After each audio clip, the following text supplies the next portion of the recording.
Hi అండి. ఈరోజు video వచ్చేసి చాలా అంటే చాలా ఫేమస్ అయినటువంటి పుష్పగిరి గురించి అయితే చెప్పబోతున్నాను. ఈ పుష్పగిరి గురించి చాలామందికి తెలియదు, కానీ చాలా ఫేమస్ టెంపుల్స్ అనమాట. 2 టెంపుల్స్ ఉంటాయి. అంటే మధ్యలో నది ఉండి, ఆ నదికి అటుపక్క ఒక టెంపుల్, ఇటుపక్క ఒక టెంపుల్. ఇలాంటి వ్యూ నేను చూడడం ఇదే ఫస్ట్ టైం అనమాట. చాలా ప్రత్యేకత ఉన్న గుడి అనమాట. విష్ణువు, శివయ్య కలిసి ఉండేటటువంటి గుడి అని అయితే చెప్పచ్చు. వాళ్ళ అడుగులు పెట్టినటువంటి గుడి అని చెప్పచ్చు. అంత ఫేమస్ టెంపుల్స్ అనమాట. పుష్పగిరి అంటే మీకు చాలామంది తెలిసి ఉండొచ్చు.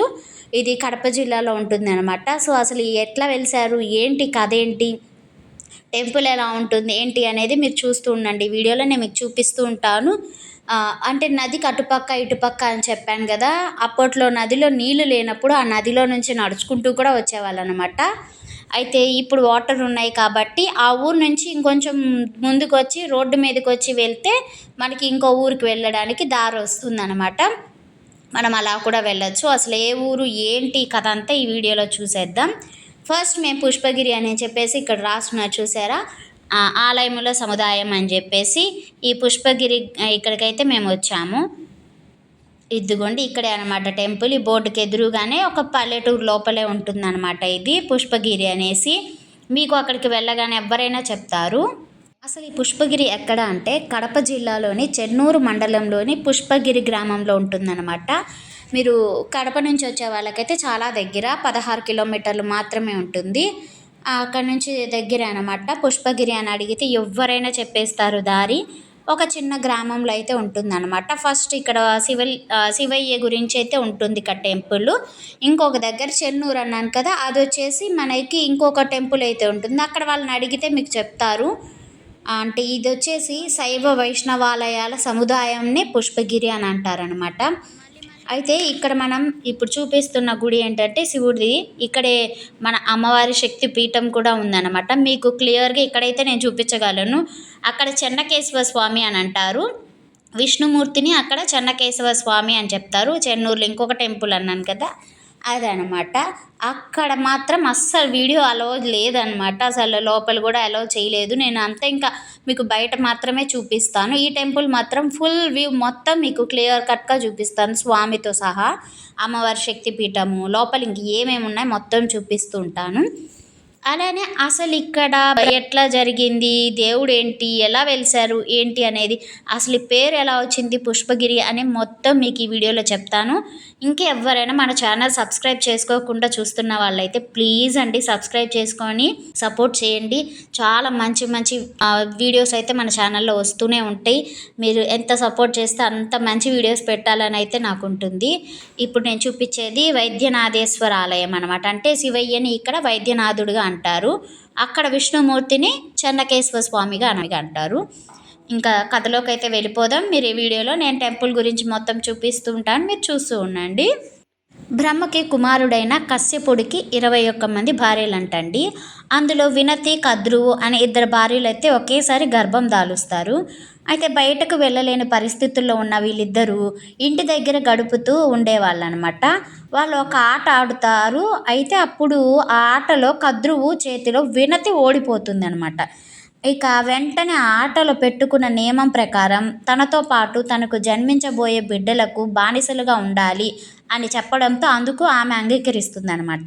అయితే ఇంకా ఆ తర్వాత కద్రువు సర్పరాజులైన పాములకు జన్మనివ్వగా వినతి గ్రద్ద రూపమైన గరుత్మంతుడికి జన్మనిస్తుందన్నమాట. అయితే ఇంకా వినతి కద్రువుల నియమం ప్రకారం కద్రువుకు అలాగే ఆమె సంతానమైన పాములకు సేవలు చేస్తుంటారు వినతి అలాగే ఆమెకు పుట్టిన గరుత్మంతుడు అనమాట. అయితే ఈ బానిసత్వం పైన కోపగించుకున్న గరుత్మంతుడు తల్లి అయిన వినతిని అడిగి బానిసత్వానికి కారణం తెలుసుకుంటాడు. ఇంకా అసలు కారణం తెలుసుకున్న గరుత్మంతుడు పినతల్లి అయిన కద్రువు దగ్గరికి వెళ్ళి బానిసత్వానికి మంచి విముక్తి పొందాలి అంటే ఏం చేయాలి అని అడుగుతాడు. అందుకు కద్రువు దేవతలు సేవించే అమృతాన్ని తీసుకువచ్చి మాకు ఇవ్వు, అప్పుడు మీరు అనుభవిస్తున్న బానిసత్వం నుంచి విముక్తి కలుగుతుంది అని చెప్తుందనమాట. అప్పుడు ఆ చెప్పడంతో గరుత్మంతుడు అందుకు నేను అంగీకరిస్తున్నాను అని చెప్పి అయితే ఆయన అంటారు. అయితే ఈ నేపథ్యంలోనే ఇంకా గరుత్మంతుడు అమృత కోసం వెళ్తుండగా మార్గమధ్యంలో అమృతాన్ని తీసుకొని వెళ్తున్న దేవేంద్రుడు కనిపిస్తాడనమాట ఆయనకి. అంటే దేవేంద్రుడు వీళ్ళందరూ అమృతం తాగుతుంటారు కదా, ఆయన తీసుకువెళ్ళే దారిలో ఆయన కనిపించారనమాట ఆ గరుత్మంతుడికి. అప్పుడు అమృతం ప్రసాదించమని దేవేంద్రుడిని అడిగినప్పటికీ ఆయన ఒప్పుకోకపోవడంతో అమృతం కోసం ఇద్దరి మధ్య కొట్లాట, అంటే పెనుగులాట జరుగుతుందన్నమాట. ఆ కొట్లాటతో అమృతం దాగి ఉన్న కలశం నుంచి 2 చుక్కల క్రింద ఉన్న నదిలో పడిపోతుందన్నమాట. అయితే ఇక ఆ సమయం నుంచి ఆ నదిలో స్నానం చేసిన వారు మృత్యుంజయుడుగా వర్ధిల్లారు అని పురాణాలు చెప్తూ ఉంటాయి. అయితే గరుత్మంతుడు చేసిన ఈ పని కారణంగా మానవులందరూ మరణం నుంచి విముక్తి పొందడం, మృత్యుంజయులుగా మారడం అనేది సృష్టి విరుద్ధం అని భావించిన దేవతలందరూ కలిసి శ్రీ మహావిష్ణువు దగ్గరికి వెళ్ళి జరిగిందంతా చెప్తారనమాట. అందులో భాగంగానే శ్రీ మహావిష్ణువు అమృతపు చుక్కలు పడిన ఆ నదిని పర్వతంలో కప్పివేయగా అమృతం ప్రభావానికి పర్వతం కదులుతూ పుష్పంలాగా పైకి తేలాడుతూ ఉందన్నమాట. అయితే ఈ కారణంగా ఏర్పడిన నదే పుష్పగిరి మహాక్షేత్రం అయ్యిందనమాట. అయితే ఈ తేలే ఆడుతున్న ఈ పర్వతాన్ని మహావిష్ణువు తన పాద ముద్రలతో కదలనీయకుండా చేయడంతో ఆ పర్వతం ఒకే చోట స్థిరంగా ఉండిపోయి పుష్పగిరి మహాక్షేత్రంగా మారిందంట. ఇదనమాట పుష్పగిరి అని ఎందుకు వచ్చిందనేది మీకు అర్థమైంది అనుకుంటాను. ఇంత ప్రసిద్ధి చరిత్ర కలిగిన పుణ్యక్షేత్రం ఎంతో అద్భుతమైనదే కాదు, ఎన్నో ఆశ్చర్యాలకి నెలవకూడిన పుష్పగిరి క్షేత్రం అంటే కాశీ క్షేత్రం తర్వాత అంతటి మహిమ కలిగినది కావడంతో దీనిని దక్షిణ కాశీ అని కూడా పిలుస్తారనమాట. అలాగే ఇక్కడ ఉన్న శివుని స్వరూపుడైన వైద్యనాథేశ్వరుడు, అలాగే విష్ణు స్వరూపుడు చెన్నకేశ్వర స్వామి ఒకే మందిరంలో కొలువై ఉండడం ఎంతో ప్రత్యేకతను సంతరించుకుందనమాట. కావున శైవ భక్తులు, విష్ణువు భక్తులు ఇరువురు ఈ ప్రాంతానికి దర్శించుకుంటూ ఉంటారు. ఈ ప్రధాన ఆలయంతో పాటు సంతాన మల్లేశ్వర ఆలయం, అలాగే ఈ ఆవరణంలోనే ఉమామహేశ్వర, రాజ్యలక్ష్మి, రుద్రపాద, యోగ ఆంజనేయ మరియు సాక్షి మల్లేశ్వర ఆలయం మనకన్నీ కనిపిస్తూ ఉంటాయన్నమాట. పుష్పగిరిలోనే పాప వినాశేశ్వరుడు, తుంటి వినాయకుడు, పుష్పనాథేశ్వరుడు, కమల సంబనేశ్వరుడు, దుర్గమ్మల ఆలయాలు పాటు సుమారు 101 ఆలయములు ఈ ప్రాంతంలో కొలువుదీరారనమాట. ఇదే విశేషం అన్నమాట ఈ గుడికి. అదే విధంగా శ్రీ మహావిష్ణువు పుష్పగిరి పర్వతమును అణచి కదలకుండా చేస్తాడు అనే గుర్తుగా ఆయన పాదము ఈ కొండ మీద కనపడడం విశేషం. అదేవిధంగా పెన్నా నది ప్రాంతంలో వెలిసిన ఈ పుణ్యక్షేత్రం పెన్నాతో పాటు కుముదత్వి, బహుద, మందాకిని, పాపాగ్ని అనే నదులను కలుపుకొని పంచనది సంగమంగా పిలువబడుతుందన్నమాట. ఇక్కడ మరో విషయం ఏంటంటే, ఇక్కడ ఈ పుణ్యక్షేత్రానికి పక్కన గ్రామం చేరుకోవాలన్నా లేదా నిత్య అవసరాలు తీర్చుకోవాలన్నా ఈ నదిని దాటడం తప్పనిసరి. ప్రతి ఏటా ఏప్రిల్ నెలలో జరిగే బ్రహ్మోత్సవాల సమయంలో భక్తులు తాకిడి మామూలు రోజుల్లో కన్నా వేల మంది భక్తులతో కిటకిలలాడుతుందన్నమాట. అంటేనే అర్థమవుతుంది ఈ పుష్పగిరి మహాశక్తిపీఠం విలువ ఏంటి అనేది. ఇది ఎన్నో చారిత్రాత్మక అంశాలను మూటకట్టుకొని ఉన్న ప్రసిద్ధి పుష్పగిరిని చెందిన సమాచారం ఇదే అనమాట. ఇది పుష్పగిరి గురించి నాకు తెలిసిన స్టోరీ మీకు ఇప్పుడు మీతో షేర్ చేసుకున్నాను. ఇప్పుడు మీరు చూసేదంతా ఈ టెంపుల్లో వ్యూ అనమాట. ఇక్కడ ఆ నాగపడగల్లాగా కనిపిస్తూ ఉండేది మీకు. అక్కడ ఏమేం పేర్లు ఉన్నాయి, అక్కడ దేవతల పేర్లు ప్రతిదీ క్లియర్గా మీకు కనిపిస్తూనే ఉంది మీరు చూస్తుంటే. ప్రాచీన కట్టడములు అన్నమాట. పురావస్తు ప్రదేశాల్లో పురాతన శిలలను ఇవన్నీ కనిపిస్తాయి. ఇదిగోండి కామాక్షిదేవి శక్తిపీఠం. మీకు నేను చెప్పింది అమ్మవారి శక్తిపీఠం. ఇప్పుడు మీకు అమ్మవారిని చూపిస్తాను. అసలు అమ్మవారిని చూడాలంటే 2 కళ్ళు సరిపోవు అనమాట, అంత బాగుంటుంది. అందులో ఇక్కడ శక్తిపీఠం ఉంది కాబట్టి చాలా అంటే చాలా ప్రాచీనమైన గుడి, చాలా ప్రత్యేకత ఉన్న గుడి అనమాట. మీకు లోపల లైటింగ్ అది లేదు కాబట్టి అంత క్లియర్గా కనిపించట్లేదు. నాకు మాత్రం అమ్మవారు ఎంత ముద్దుగా అనిపించింది, ఎంత బాగుండిందో ఆ కళ్ళల్లో ఆ శక్తి అదంతా చూసి నాకు భలే అనిపించింది. శ్రీ కామాక్షి దేవి అనమాట. ఇక్కడ ఉండే పార్వతి అమ్మ పేరు కామాక్షి దేవిగా, ఇక్కడ శక్తిపీఠంగా పిలుస్తూ ఉంటారు. ఈ గుళ్ళో వాళ్ళు ఈ అమ్మవారిని కానీ శివయ్యని కానీ ఎంత బాగా కొలుస్తారంటే అంత బాగా కొలుస్తారు. అలానే మీకు ఇందాక వైద్యనాథేశ్వరుడిగా శివయ్యను కూడా మీకు చూపించాను కదా, అదనమాట పుష్పగిరిలో అంటే ఆ గ్రామంలో ఉండే ఒక ఆలయం. ఇంకొకటి ఏంటంటే నదికి పక్కన ఉందని చెప్పాను కదా, ఆ గుడి కూడా మీకు చూపిస్తాను. ఇంకా ఇక్కడ క్లియర్ కట్గా ఏమున్నాయో మీకు చూపిస్తూ ఉంటాను. మీకు అర్థమైందని అనుకుంటున్నాను అసలు ఎలా వెలిసింది ఏంటి అనేసి. ఈ పుష్పగిరి నదిలో 2 చుక్కలు అమృతపు చుక్కలు పడ్డాయని చెప్పాను కదా! చూసారా 2 చుక్కల అమృతం పడితేనే మన మానవులు వెళ్ళి అక్కడ నదిలో స్నానం చేస్తే అక్కడ కుర్రవాళ్ళలాగా అయిపోవడం. అంటే వాళ్ళకి ఇంకా అంటే ఇప్పుడు కుర్రవాళ్ళగా అయిపోతే ఇంక మళ్ళీ మరణం ఎక్కడొస్తది? ఇంక రాదు గదా! అట్లని అట్లా జరుగుతుందని జెప్పేసి దేవతలందరూ కలిసి దీనికి ఏదో ఒకటి చెయ్యాలి.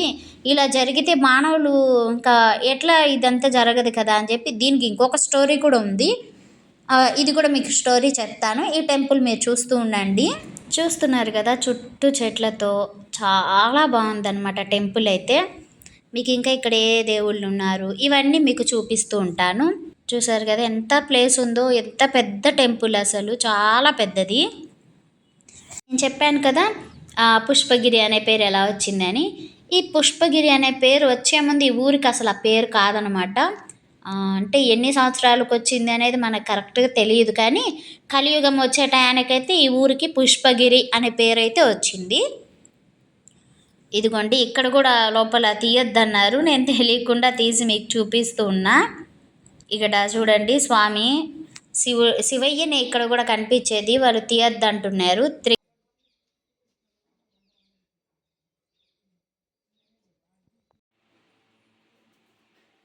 త్రికోటేశ్వర స్వామి అనమాట.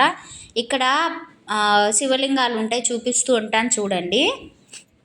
వాళ్ళు తీయొద్దు అన్నా మీకు చూపించాలని నేనైతే చూపిస్తూ ఉన్నా. ఇక్కడ ఉమామహేశ్వర స్వామి అనమాట. ఇక్కడ వచ్చేసి భీమేశ్వర స్వామి. మీకు ప్రతిదీ శివలింగాన్ని దగ్గర నుంచి చూపిస్తున్నాను. లోపల లైటింగ్ ఉండదు కదా గర్భగుడిలో, మీ క్లారిటీ ఉండదని జూమ్ చేసి మరీ చూపిస్తున్నాను శివయ్యని. ఇప్పుడు ముగ్గురిని చూపించాను అనమాట. భీమేశ్వర స్వామి ఇట్లా చుట్టూతనే ఉంటాయి అన్నమాట. చూసారు కదా ఇలా చుట్టూతనే. ఇక్కడ వచ్చేసి చూడండి బ్రహ్మ, మహేశ్వరి, కుమారి, వైష్ణవి, వారాహి, ఇంద్ర అట్లా అందరి పేర్లు రాసి ఇక్కడ ఉన్నారు. వారాహి మాత కూడా ఉందన్నమాట అక్కడ. ఇక్కడ వినాయకుడు ఉంటారు. చీకట్లో అస్సలు కనిపించట్లేదు. సరే అని చూపించేసాను. ఇంకా స్వామి వాళ్ళు మా వీడియో తీయొద్దు అంటుంటే సర్లే అని చెప్పేసి ఇంతవరకు చూపించేసి నేనైతే బయటకైతే వచ్చేస్తున్నాను. ఇంకా బయట చూడండి ఇలా ఉంటుంది. ఎన్ని సంవత్సరాల నాటి టెంపుల్లో మీకు చూస్తేనే అర్థమవుతుంది కదా. ఈ కట్టడాలన్నీ చాలా పురాతనమైనది.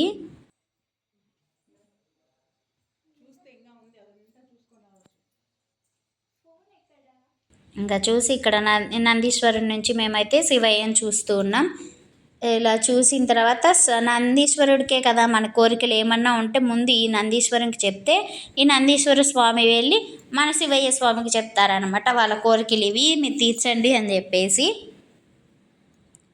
ఇలా ఆయనకి చెవులు అయితే మా కోరికలు చెప్పేసి స్వామివారికి చెప్పేసుకున్నాము. ఇదనమాట పుష్పగిరికి ఎలా పేరు వచ్చింది, ఏంటి కథ ఏంటి అనేసి, విష్ణువు శివుడు అనేసి. ఇంకా శివుడు గురించి కూడా ఎందుకు వచ్చింది అని కూడా మీకు డౌట్ ఉండొచ్చు. నేను చెప్పాను కదా ఇంకొక చిన్న స్టోరీ ఉంది, దాని గురించి చెప్తాను. ఇంకొంచెం ఈ వీడియో చూసిన తర్వాత మీరు చూస్తూ ఉండండి, స్కిప్ చేయకుండా చూడండి. చాలా మంచి స్టోరీ అనమాట, చాలా బాగుంటుంది ఇంట్రెస్టింగ్గా. మీకు అందుకే అర్థమయ్యేలాగా నేను తెలుసుకొని మరీ స్టోరీ మీకు చెప్తూ ఉన్నాను.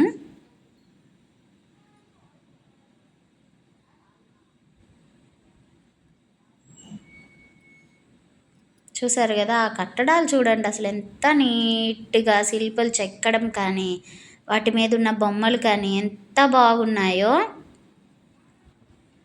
చూస్తుంటే అంటే లోపల విగ్రహాలు దేవుళ్ళు కనిపిస్తూనే ఉన్నారు. ఇంకా చాలా చాలా చూడండి, ఇక్కడ నందీశ్వరు కింద పెట్టేసి ఉన్నారు. ఇంకా ఇక్కడ ఏముంది ఏంటి చూపిద్దామని ఇటు వస్తూ ఉన్నా అనమాట.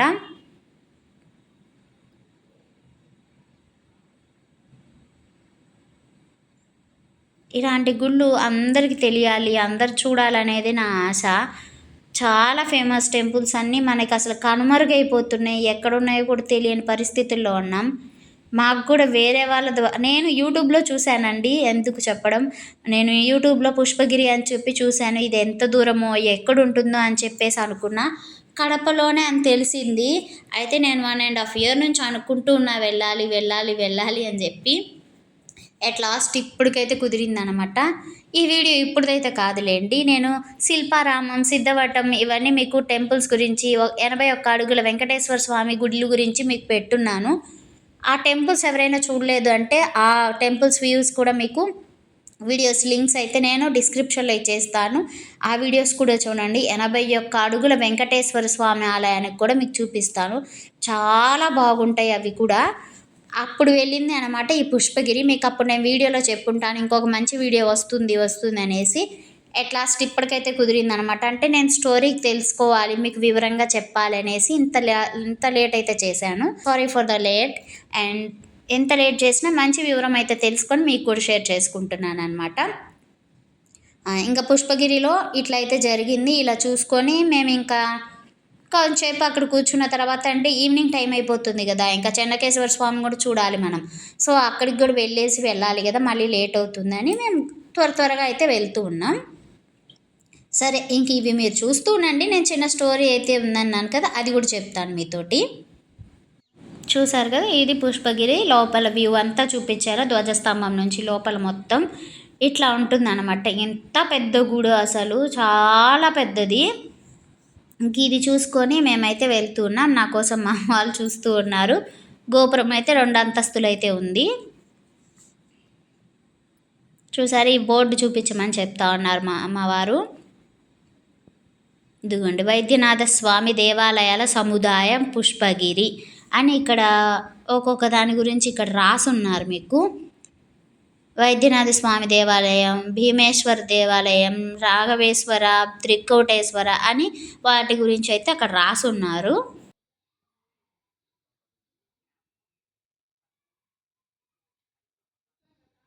ఇదనమాట ఈ పుష్పగిరిలో ఉండే ఈ మన వైద్యనాథేశ్వర శివలింగం గురించి మీకు ఇక్కడ చూసింది. ఇంకా లేట్ ఎందుకు, చెన్నకేశ్వర స్వామి గుడికి కూడా వెళ్ళిపోదాం. ఇలా వెళ్తూ ఉంటే మీకు చెప్పాను కదా, నదికి అటొక గుడి ఇటొక గుడి అని. ఆ గుడికే వెళ్తున్నాం. ఈ మధ్యలో ఈ నదికే మనకు అక్కడ టెంపుల్ కనిపిస్తూ ఉంటుంది. కాకపోతే కాస్త దూరంలో ఉన్నాం కాబట్టి మీకు వ్యూలో కనిపించట్లేదు. మీకు వెళ్తూ నేను ఇవన్నీ చూపిస్తూ ఉన్నాను అనమాట. అక్కడి నుంచి బయటకు వచ్చి అంటే అక్కడ వాళ్ళని అడగండి చెన్నకేశ్వర స్వామి గుడికి ఎలా వెళ్ళాలి అంటే వాళ్ళు డీటెయిల్గా చూపిస్తారు మీకు ఎలా వెళ్ళాలనేసి. మేమైతే ఇదిగోండి ఇంక వచ్చేసాం చెన్నకేశ్వర స్వామి గుడి దగ్గరలోకి. ఈ బోర్డు అయితే కనిపిస్తుంది, ఇదే హైవే మీద వచ్చి మీరు ఇక్కడ బోర్డు కనిపిస్తుంది, జాగ్రత్తగా గుర్తుపెట్టుకోవాలి, లేదంటే మిస్ అయిపోయి చాలా దూరం వెళ్ళిపోతాం. బై మిస్టేక్ మేము కూడా కొంచెం దూరం వెళ్ళి మళ్ళీ కనుక్కొని వెనక్కి వచ్చామన్నమాట. ఇదిగోండి చెన్నకేశ్వర స్వామి వారి దేవస్థానం అని రాసేసి ఉన్నారు. ఇంక ఇట్లా లోపలికి ఇలా ఉంటుంది మొత్తం నది. ఆ నదిలో కనిపిస్తూనే ఉంటుందన్నమాట. అప్పట్లో వాళ్ళకి రోడ్డు ఫెసిలిటీస్ ఇవన్నీ లేవు కదా, ఇది ఎక్కడికైనా వెళ్ళాలంటే నడిచి వెళ్ళాల్సిందే, లేదా ఎడ్ల బండి మీద వెళ్ళాల్సింది కదా. అట్లనే అప్పుడు ఆ నదిలో నుంచే వాళ్ళు వెళ్ళేవాళ్ళు అంటండి. అంటే ఆ నదిలో కొంచెం నీటి ప్రవాహం తక్కువ ఉన్నప్పుడు అటు నుంచి నడుచుకుంటూ రావడం అలా చేసేవాళ్ళంట. ఇప్పుడు మనకైతే రోడ్డు ఫెసిలిటీస్ ఇవన్నీ ఉన్నాయి కాబట్టి ఏ ప్రాబ్లం లేదు, హ్యాపీగా దర్శనానికి ఎట్లాగైనా రావచ్చు అనమాట. ఇంకా చెన్నకేశ్వర స్వామి గుడికి అయితే వచ్చేసాం. బయట నుంచి అసలు చూడండి ఎలా అనిపిస్తుందో. ఎప్పుడు లోపలికి వెళ్ళాలా అనిపించింది నాకైతే వెళ్ళగానే. ఇంకా లోపలికి వెళ్ళి నీకు చెప్పాను కదా, లోపలైతే మీకు స్వామిని అయితే ఇవ్వరు, కానీ బయట వరకే చూపించాల్సి వస్తుంది. సారీ కానీ దేవుడు లోపలైతే ఎంత బాగున్నారో, చెన్నకేశ్వర స్వామి అంతా బాగున్నారు. బై మిస్టేక్ మీరు తెలియకుండా ఫోటో తీసినా కూడా వాళ్ళు అక్కడే తిట్టి మరీ మనం డిలీట్ చేసేదాకా ఒప్పుకోరనమాట. అంత వాళ్ళ చేత అనిపించుకోవడం ఎందుకని నేనైతే వీడియో ఫొటోస్ ఏం తీయలేదు, బయట వరకు అయితే చూపిస్తాను. నాది అది ఎక్కడ ఏంటి అనేది మీకు మొత్తం క్లియర్గా చూస్తున్నాను. నేను స్టోరీ అయితే చెప్తాను, మర్చిపోయాను కదా, చిన్న స్టోరీ అన్నాను, అది ఏందో చెప్పేస్తాను. అప్పట్లో ఒక బ్రాహ్మణుడు ఉండేవాడు అనమాట. అయితే ఆయనకి తీర్థయాత్రలు చేయాలని చాలా కోరిక. అప్పట్లో ఎవరికైనా అంతే కదా, తీర్థయాత్రకి వెళ్ళాలి అది ఇది అనేసి. కానీ మనం ఎంత తీర్థయాత్రలకు వెళ్ళాలని అప్పుడు మనకి ఏదో ఒకరోజు పని చేస్తేనే ఇంటికి సరిపోయే సామానికి వాటికే సరిపోతుంది, కానీ మనకి తీర్థయాత్రలు చేసే అంత మనీ అయితే అప్పుడు ఉండేది కాదు కదా. అందుకే పాప ఆయన కోరిక అట్లానే మిగిలిపోయిందనమాట. ఏంటే ఇంట్లో నీకు ఈ ఇంటి సౌకర్యాలకే మనకొచ్చే జీతం సరిపోతుంది కదా, ఇలా తీర్థయాత్రలకి నేను పోలేను అని చెప్పేసి చాలా బాధపడుతూ ఉండేవాడు. ఈ విషయం అంతా తనకి పుట్టిన కొడుకుకి అయితే తెలుసు అనమాట. అంతే ఎంతమంది పిల్లలు ఏంటనే నాకు క్లారిటీ లేదు. కొడుకైతే ఉన్నారనమాట ఆయనకి. ఈ కొడుక్కయితే తెలుస్తుంది. అయితే అనుకోకుండా అనారోగ్యం పాలవుతాడనమాట ఆ బ్రాహ్మణుడు. అప్పుడు కొడుకుతో అంటాడు, నేను చనిపోతే నాకు నా అస్థికలు ఉంటాయి కదా, నా అస్థికలతో అయినా సరే నువ్వు తీర్థయాత్రలకు తీసుకువెళ్ళు. నా అస్థికల్లో నుంచే నేను చూపించే తీర్థయాత్రలంతా నేను చూస్తూ ఉంటాను. నాకు అప్పుడు నా మనసుకి శాంతి కలుగుతుంది అని చెప్పేసి కొడుకుతో చెప్తాడనమాట. చెప్పిన కొన్ని రోజులకి ఆయన నిజంగానే మరణిస్తారు. మరణించినప్పుడు ఇంకా కొడుకు నిజంగానే ఆ అస్థికలు తీసుకొని తీర్థయాత్రలకని బయలుదేరుతూ ఉంటారు. అప్పట్లో మనందరికీ తెలిసిందే కదా, ఎక్కడికి వెళ్ళాలన్నా ప్రయాణం చేయాలంటే ఎడ్ల బండో లేదంటే నడిచి వెళ్ళడమో చేస్తూ ఉంటారు కదా. సో అట్లనే ఆయన కూడా నడిచి ప్రారంభించాడు అనమాట. ఇంకా వాళ్ళ నాన్నగారి అస్థికలు తీసుకొని, నా అస్థికలని నా కాశీ గంగలో కలిపయ్యా అని చెప్పి చెప్తాడనమాట. ఆ గంగలో కలిపితేనే నాకు మా ఆత్మకు శాంతి కలుగుతుంది. అలానే అంటే అప్పట్లో వాళ్ళు నడిచే కదా, ఎక్కడికి వెళ్ళాలన్నా నడిచే ప్రయాణం లేదా ఎడ్ల బండి మీద నడిచి వెళ్తూ ఉంటారు కదా. సో అట్లా వెళ్తూ మధ్యలో ఏదైనా క్షేత్రాలు వస్తే అక్కడ కూడా చూస్తూ ఉండయ్యా, దానివల్ల నేను కూడా చూస్తున్నట్టు ఉంటుంది, నాకు ఇంకా మనస్ఫూర్తిగా ఉంటుంది అని చెప్పేసి చెప్తూ ఉంటారు. ఆయనకి మనకి డబ్బు లేదు అని చెప్పాను కదా, కొంచెం మెల్లమెల్లగా ఆయన సంపాదించడం వల్ల కొంచెం ఎలానో చేకూర్చుకున్నాడు మనీ అనేది, ఎట్లనో కానీ ఆయన ముసలాయన అయిపోయాడు కదా. ఈ ముసలాయన అయిన టైంలో మనమైతే ఆ టైంలో వెళ్ళలేని పరిస్థితులు. ఇప్పుడంటే ఫ్లైట్లు ఎక్కెళ్తున్నాం, వీల్ చైర్స్ అని పెద్దవాళ్ళని కూడా తీసుకెళ్తూ ఉంటాం. కానీ ఇక్కడైతే అలా కుదరదు కదా ఆ టైంలో. సో అందుకని ఆయన ఏం చేశారంటే, ఇంకా వెళ్ళలేని పరిస్థితిలో ఉన్నాను కాబట్టి అయ్యా నువ్వైనా చూపించమని కొడుక్కి కోరిక చెప్తాడనమాట. ఈయన తీసుకెళ్తూ మధ్యలో ఒకటి జరుగుతుంది. అట్లా ఆయన వెళ్తూ మధ్యలో ఇది చెప్పాను కదా, పుష్పగిరి దగ్గర కడప దగ్గర ఆగాడనమాట. ఆగి ఇట్లా నది కనిపిస్తుంది కదా, ఆ నది దగ్గర కొంచెం మొహం అది కడుక్కుందామని చెప్పేసి, అలానే అస్థికలు ఉన్నాయి కదా కొంచెం గాలికి ఆరబెడదాము అని చెప్పేసి దిగి, ఆ అస్థికలు ఉంది మూట ఉంటుంది కదా, ఆ మూటని ఇట్లా గాలికి ఆరబెడతారనమాట. నా అస్థికలు ఆరబెడుతున్నాడు అన్నాను కదా, అక్కడ అట్లా పక్కన పెట్టేసి నా నదిలో కొంచెం స్నానం ఆచరిద్దామని చెప్పేసి అక్కడ నదిలోకి అయితే దిగుతాడనమాట. ఆయన నదిలోకి దిగి మునకేస్తుండగా అప్పుడు అంటే ఒక్కొక్కసారి నదిలోకి నీళ్ళు వదిలినప్పుడు పొంగులాగా వస్తుంది కదండి, నీటి వరదలాగా. అట్లా వచ్చినప్పుడు ఏంటంటే ఆ అస్థికలు ఆరబెట్టున్నారు కదా, దానిలో నీళ్ళు పడి తడిచిపోతుంది అనమాట. ఈ నీళ్ళతో తడిచింది కదా, అయ్యో ఇప్పుడు తడిచింది, గుడ్డ తీసేసి వేరేదన్నా కడదాము, తడిచింది కదా అని చెప్పి తీస్తారనమాట.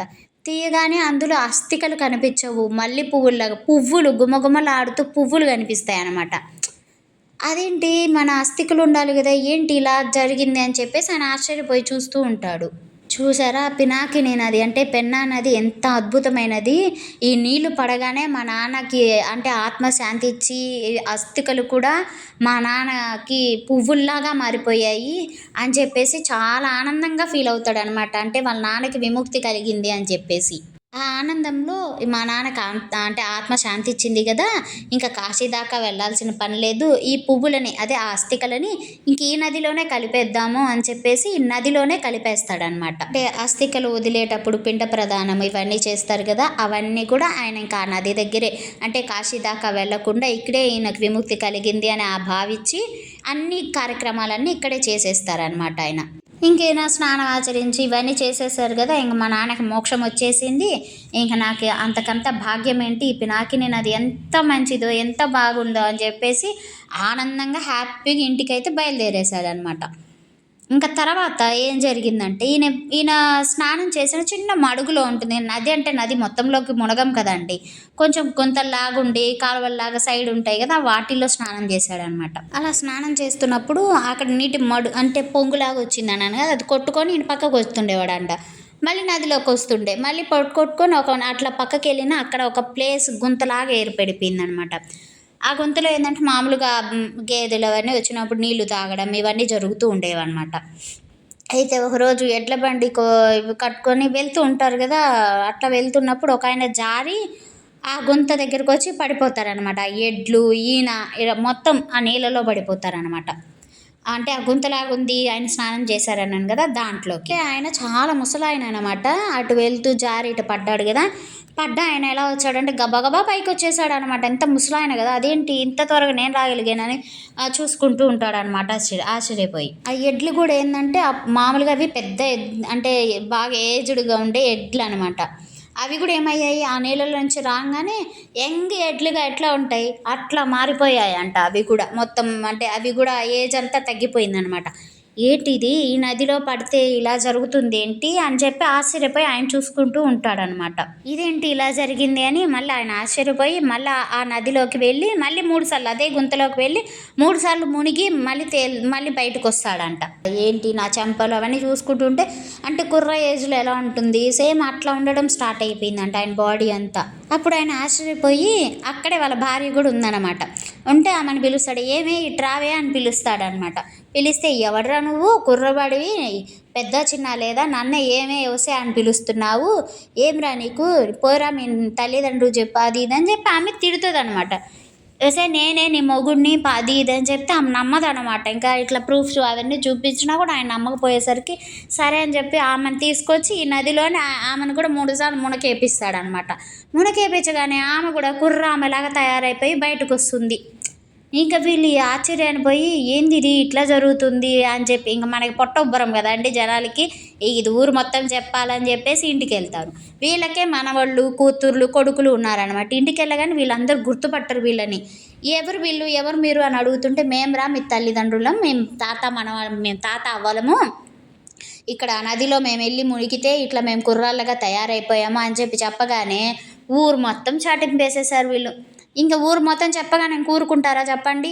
ఇంకా ప్రతి ఒక్కరు ఆ నది దగ్గరికి వెళ్ళిపోయి మునకేసేది హ్యాపీగా అందరు కుర్ర పిల్లల్లాగా తయారైపోయి బయటకు వస్తున్నారనమాట. ముసలోళ్ళు కుర్రోళ్ళు ప్రతి ఒక్కరు పసిపిల్లలు అందరు ఇట్లా తయారైపోతుంటే ఈ విషయము ఇదేంది ఇలా జరుగుతుంది అని చెప్పేసి అందరు ఆశ్చర్యపోయి అందరు ఇట్లా మునకలేయడం అందరు మృత్యుంజయులుగా అయిపోతున్నారనమాట. అప్పుడు నారదుడు దేవాలయ దర్శనాలు కానీ తిరుగుతూ ఉన్నారనమాట. ఆ తిరుగుతున్న సమయంలో ఈ క్షేత్రం దగ్గరికి వస్తాడు. వచ్చి ఈ ఊర్లో జరిగిన కథ అంతా తెలుసుకుంటాడు అనమాట. ఇట్లా ఇక్కడ మునగడము ఇక్కడ ఇలా జరిగింది అని చెప్పి ఇంక ఈయన ఆగుతాడా ఏంది ఇట్లా జనాలు ఇలా జరిగితే ఎట్లా ఏంటి అనేసి ఆయన ఆశ్చర్యపోయి ఇదేంది ఇది జనాలకి ఇలా రావడము, మన దేవతలే కదా ఇట్లా మనం మరణం లేకుండా ఉండేది, ఇలా జనాలు అంటే ప్రజలు ఇలా ఉంటే ఎలాగా అని చెప్పి ఆయన ఆశ్చర్యపోయి ఇంక ఈ విషయాన్ని వెళ్ళి బ్రహ్మదేవుడికి అయితే చేరేస్తాడనమాట. ఇదిగో కింద ఇలా జరుగుతుంది, భూలోకంలో ప్రజలందరికీ మరణం లేకుండా జరుగుతుంది నదిలో మునిగిన తర్వాత అని చెప్పి బ్రహ్మదేవుడికి చెప్తాడనమాట. ఆయనకి చెప్పేమంటాడు, ఇంకా నువ్వే ఆలోచించుకో జనాలకి ఇలా మరణం లేకపోతే ఏం జరుగుతుందో అని చెప్పగానే ఈయన ఇంకా దాని గురించి తెలుసుకోవాలని అక్కడ ఆ విషయం తెలుసుకుంటాడనమాట. పుష్పగిరి ఏంటి అసలు ఏం జరిగింది ఏంటి అనేసి. అప్పుడు నేను ముందు మీకు చెప్పున్నాను కదా ఆ స్టోరీ వల్ల అనమాట. ఇప్పుడు అక్కడ అమృత చుక్కలు పడ్డం మీకు ఇక్కడ మరణం లేకుండా ఉంది అని చెప్పాను కదా, ఇది అని చెప్పేసి ఆయన కథ అంతా తెలుసుకుంటాడమ్మా. ఇంకా ఇప్పుడు బ్రహ్మగారు ఏం చేస్తారు, హనుమంతుడు ఉన్నాడు కదా ఆయనే కదా బలవంతుడు ఇంకా మనకు కనపడేది. ఆయనకి ఏం చెప్తాడంటే హనుమ నువ్వు వెళ్ళి ఆ అమృతపు నీళ్ళు పడ్డున్నాయి కదా ఆ నీళ్ళల్లో ఒక పెద్ద కొండను తీసుకెళ్ళి అక్కడ వేయమని చెప్తాడు. కొండ తీసుకెళ్ళి ఆయన నిజంగానే వేస్తాడు. వేస్తే అది కూడా నీళ్ళల్లో మునిగి పైకి పువ్వు తేలుతుంది చూసారు కదా, అట్లా తేలుతుందని చెప్పాను కదా, అలా తేలడం అయితే జరిగిందనమాట. అప్పుడు వీళ్ళందరూ ఆశ్చర్యపోయి ఏంటిది కొండ కూడా ఇంతలా తేలుతుందని ఆశ్చర్యపోతారు. అన్నీ చూసి వీళ్ళకి ఏం అర్థం కాక బ్రహ్మదేవుడికి కూడా విష్ణుమూర్తి దగ్గరికి అయితే వెళ్తారు. విష్ణుమూర్తి దగ్గరికి వెళ్ళిన తర్వాత ఆయన కూడా ఇలా కాలుతో తొక్కడం జరిగింది కదా, అప్పటికి ఇది కాలేదని చెప్పి ఏం చేయాలో అర్థం కాక శివయ్య దగ్గరికి అయితే వెళ్తారనమాట. అప్పుడు బ్రహ్మ విష్ణువు మహేశ్వరులు ముగ్గురు కలిసి ఒక ఆలోచన అయితే చేస్తారు, ఇక్కడ ఏదో ఒకటి చెయ్యాలి అని చెప్పి. అప్పుడు శివుడు ఏమంటాడంటే ఇంకొక పర్వతాన్ని తెచ్చి కూడా పక్కన మళ్ళీ వేయండి, అప్పుడు మేమిద్దరం అంటే శివుడు ఒక పక్క విష్ణుమూర్తి ఒక పక్క దాన్ని కాలుతోటి ఇట్లా అని చేస్తాము అని చెప్పేసి చెప్తారనమాట. అని చెప్పేసి ఇంకా ఆంజనేయ స్వామి మళ్ళీ ఇంకో కొండ పర్వతాన్ని తీసుకొచ్చి ముందు వేస్తున్నారు కదా కొండ, ఆ కొండ మీద మళ్ళీ ఈ కొండనైతే వేస్తారనమాట. ఆ వేసిన తర్వాత ఏం చేస్తారంటే ఈ శివయ్య ఇటుపక్క ఒక విష్ణుమూర్తి ఏం చేస్తారు అటొక్క కాలుతోటి ఇటొక కాలుతోటి ఈ రెండింటిని అణిచి పెడతారనమాట. అప్పుడు ఆ మహావిష్ణువు ఈ శివయ్య తొక్కిన తొక్కుడికి అప్పుడు ఆ పర్వతం అనేది అక్కడ మధ్యలో అప్పుడు దానిలో మునిగిపోయింది అనమాట. అప్పటి నుంచి అక్కడ నీళ్ళు తాగడానికి లేకుండా జరిగింది. ఇది అనమాట ఇక్కడ కథ అంతా. మీకు అర్థమైంది అనుకుంటాను. అక్కడ డ్రాప్స్ పడ్డం అసలే అక్కడ మరణం లేకుండా జనాలకి ఇదంతా అంత ఇంట్రెస్టింగ్గా ఉందో కదా కథ అంతా. అంత వింత జరిగిన ప్రదేశం అండి ఈ పుష్పగిరి అనేది. చాలా చాలా మంచి టెంపుల్. ఎప్పుడైనా మీరు కడప సైడ్ వెళ్ళినప్పుడు ఖచ్చితంగా ఒక్కసారి వెళ్ళి చూసి రండి. చాలా అంటే చాలా బాగుంటుంది. ఈ విజిట్ చేసి మీకు తెలుస్తుంది, మీకే అనుభూతి అనేది మీకు తెలుస్తుంది. ఖచ్చితంగా నదిలో స్నానం చేయాలని అంటారు, మేమైతే చేయలేకపోయాము. ఇదనమాట శివుడు కూడా ఎందుకు ఇక్కడ వెలిసారు, మహావిష్ణువు ఎందుకు వెలిసారు అనేది మీకు అర్థమైందా అనుకుంటున్నాను. ఇదండి పుష్పగిరి గురించి వచ్చిన స్టోరీ. అసలు పుష్పగిరి పేరు ఎలా వచ్చింది, ఇక్కడ మహావిష్ణువు శివయ్య ఎందుకు వెలిసారు ఏంటి అనేది ఈ కథ అనమాట. ఇదండి స్టోరీ. మీకు నది దగ్గర నుంచి మీకు ఇవన్నీ చూపించాను, మీరు అన్ని వీడియోలో చూసారని అనుకుంటున్నాను. ఇంకా ఇక్కడ చాలా ఉన్నాయి చూడాలంటే, మాకు తర్వాత తెలిసింది, అక్కడ తెలియలేదు. ఇంకొంచెం ముందుకు వెళ్తే మన స్వామివారి పాదాలు కూడా కనిపిస్తాయంట, ఆయన అడుగు పెట్టిన పాదాలు కూడా. అబ్బా అనుకున్నా నేను, తర్వాత తెలిసింది. సరే ఇంకెప్పుడైనా వెళ్ళినప్పుడు చూద్దామని చెప్పేసి ఓకే అని చెప్పేసి మేమైతే దేవుని చూసి దర్శనం చేసుకొని అయితే వచ్చేసాము. ఇదండి పుష్పగిరి వీడియో. నాకు తెలిసినంత వరకు ఈ స్టోరీ మొత్తం మీతో అయితే షేర్ చేసుకున్నాను. మీకు ఈ స్టోరీ అంతా అర్థమైందని అనుకుంటున్నాను. మీకు ఈ స్టోరీ నచ్చిందా లేదా కామెంట్ సెక్షన్లో అయితే చెప్పడం అస్సలు మర్చిపోకండి. అలానే ఈ వీడియో నచ్చిందో లేదో లైక్ ద్వారా తెలపండి. మీ ఫ్రెండ్స్కి ఫ్యామిలీ మెంబర్స్కి ఈ వీడియోని షేర్ చేయడం అస్సలు మర్చిపోవద్దు. అలానే సబ్స్క్రైబ్ చేసుకొని కొంచెం సపోర్ట్ చేయండి. ఇంతవరకు వీడియో చూసిన అందరికీ thank you so much. Love you all. Bye bye. Om Namah Shivaya. ఓం చెన్నకేశవాయ నమః.